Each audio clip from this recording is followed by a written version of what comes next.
Latha madam വീട്ടിൽ full പ്രസൻസൊക്കെ എനിക്ക് വാങ്ങിച്ചു കൊടുത്തു ചെന്നൈയിൽ. അതൊന്നും എനിക്ക് മറക്കാൻ പറ്റില്ല. തലൈവർ തന്നെയാണ്. അടുത്ത ചോദ്യം. ലാലേട്ടൻ എൻ്റെ ചക്കര. എനിക്ക് ഏറ്റവും വലിയ ആഗ്രഹം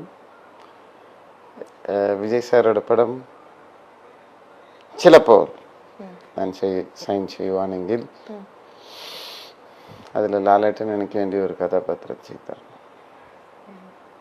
ആസ് എ ഫാൻ അത് ഒരു നിങ്ങൾ ഇത് കാണുന്ന ഇൻ്റർവ്യൂവിലിരിക്കുന്ന ഓരോ മലയാളികളും കേൾക്കേണ്ട ഒരു കാര്യം, ലാലേട്ടൻ നമ്മളുടെ അഭിമാനമാണ്. ഹീസ് ആൻ അവതാർ. അതുപോലെ ഒരു നടൻ തിരിച്ച് നിങ്ങളെ കിട്ടുമോ? കിട്ടത്തില്ല. അത് ഞാൻ തിരിച്ചറിഞ്ഞു, നിങ്ങളും അറിയണം. കിട്ടത്തില്ല, ഇനി കിട്ടില്ല. ലാലേട്ടന് അദ്ദേഹത്തിനെ വെച്ച് എൻ്റെ മരണം മുമ്പ് അദ്ദേഹത്തിനെ വെച്ച് ഒരു പടം ചെയ്തു. ദൂരെ ഇരുന്ന് അദ്ദേഹം അഭിനയിക്കുന്നത് കാണുന്നത് തന്നെ ഭയങ്കര രസമാണ്. ഷൂട്ടിംഗ് സ്പോട്ടിലൊക്കെ റിഹേഴ്സൽസൊക്കെ ഒരു ദിവസം പറയാണ് ലാലേട്ടൻ ടേക്ക് പോവാം. എനിക്കും ലാലേട്ടനുക്കും റിഹേഴ്സൽ ഇല്ല, ഡയറക്റ്റ് ടേക്കാണ്. കാരണം നമ്മൾ എന്താ ചെയ്യാൻ പോകുന്നത് നമുക്ക് അറിഞ്ഞൂടാ. But A magic will happen. அந்த ஸ்டார்ட் கேமரா ஆக்ஷனுங்கிறபோது அதான எங்களுக்கு சாஸ்திரம், அதான வேதா, അതാണ് മൊഴി, അതാണ് ദൈവം. ആ മനുഷ്യനെ വെച്ച് ഒരു പടമെങ്കിലും ഡയറക്റ്റ് ചെയ്യുന്നു. തീർച്ചയായിട്ടും. ഓക്കെ, പൃഥ്വിരാജ് എടാ ഫ്രണ്ട്. പൃഥ്വിരാജ് എടേ ഫോൺ വിളിച്ച ഇടറാ, ഫോൺ ഇടറാ. വിളിച്ചെടുക്കില്ല അല്ലേ? തിരക്കുണ്ട്. ഇവൻ അടുത്ത കാലത്ത് മറ്റേ ലൈം ടിവിക്ക് ഭയങ്കരമായിട്ട് ചിരിച്ചിട്ട് വീഡിയോ ഒക്കെ വന്നു. ആണോ ഫോൺ വിളിച്ച എടുക്കത്തില്ല. അതൊന്ന് തിരുത്തി മാറ്റ്, കുറച്ച് ക്യാരക്ടറെ മാറ്റ്. ഫോൺங்கிறது എന്തിനു വേണ്ടി? സുഹൃത്തുക്കൾ വിളിക്കുമ്പോൾ ഫോൺ എടുക്കുക. എല്ലാം அப்படி സൈലന്റിലേ വെച്ചിട്ട് ഡയറക്റ്റ് ആയിട്ട് പറയണം, പൃഥ്വിരാജ് അയാൾ അറസ്റ്റ് ചെയ്യോ?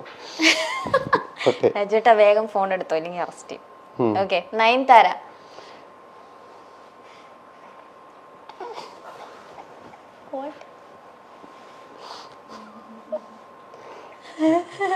ഈ ചോദ്യം ആരാ ചോദിക്കാൻ പറഞ്ഞത്? ആരും ചോദിക്കാൻ പറഞ്ഞില്ല, ഞാൻ എഴുതി കൊണ്ടുവന്ന.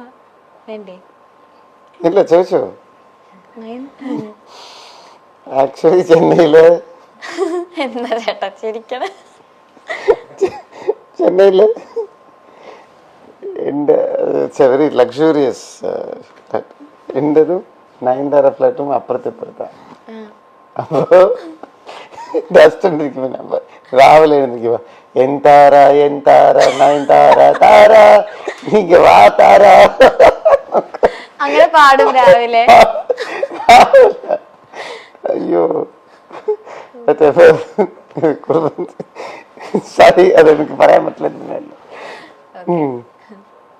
അതാണ് നയൻതാരയെ പറ്റി ചേട്ടൻ ആദ്യം ഓർമ്മ വരുന്നത്. സുരേഷ് ഗോപി. സുരേഷ് ചേട്ടനെ കുറിച്ച് എന്ത് പറയാനാ? നല്ല കാര്യങ്ങൾ ചെയ്യുന്നുണ്ട്, വളരെ നല്ല കാര്യങ്ങൾ ചെയ്യുന്നുണ്ട്, ഇനിയും ചെയ്യണം. വടിവേലു സർ. വടിവേലു എൻ്റെ ഫസ്റ്റ് പടം വടിവേലു സർ. ത്രൂ ഔട്ട് ഞാനൊരു 6 വർഷം കഴിഞ്ഞ് പുള്ളിയെ വിളിക്കുക. ഹലോ, சொல்லுங்க பாலா. ആഫ്റ്റർ 6 years ചേട്ടനെ വിളിച്ചു, ഞാൻ അങ്ങോട്ട് വിളിച്ചു. ഓക്കെ, சொல்லுங்க பாலா. அந்த ரெஸ்பெக்ட், വാങ്ങ പോങ്ങ சொல்லுங்க. 6 വർഷം കഴിഞ്ഞ് എന്നെ ഓർക്കണമെന്ന് ആവശ്യമില്ല. அந்த வாய்ஸ் ഈസ് ആൻ എക്സ്ട്രാordinary ഒരു കലങ്ങൻ. ശരിക്കും അതുപോലത്തെ ആള് തന്നെയാണോ? ഭയങ്കര ജോളി ആയിട്ട് കോമഡി ഒക്കെ ആയിട്ടുള്ള ഒരാള് തന്നെയാണോ? ഞാൻ പരിചയപ്പെട്ട രീതിയിൽ അങ്ങനെയാണ്. ബാക്കിയുള്ള കാര്യം എനിക്കറിഞ്ഞൂടാ. Okay, Navya Nair. Navya is such a darling. Navya നായരെ കുറിച്ച് എടുത്തു പറയണമെങ്കിൽ ഇപ്പൊ ഡാൻസ് ക്ലാസ് ഒക്കെ തുടങ്ങിയിട്ടുണ്ട്. അതെ, ഞാൻ കഷ്ടപ്പെട്ടപ്പോ ഒരു സമയത്ത് എനിക്ക് ഒരുപാട് ആക്സിഡന്റ് ആയി. ഫുൾ സ്റ്റൺസ് ഞാനല്ല ചെയ്യുന്നത്. ഒരു ഘട്ടത്ത് ഒരു 3-4 months എനിക്ക് ലെഫ്റ്റ് ലെഗ് വർക്കിംഗ് ഇല്ല. അപ്പം തിരിച്ചു വന്നിട്ടേ അതെന്നോ Navya called and cried with me. കരഞ്ഞു.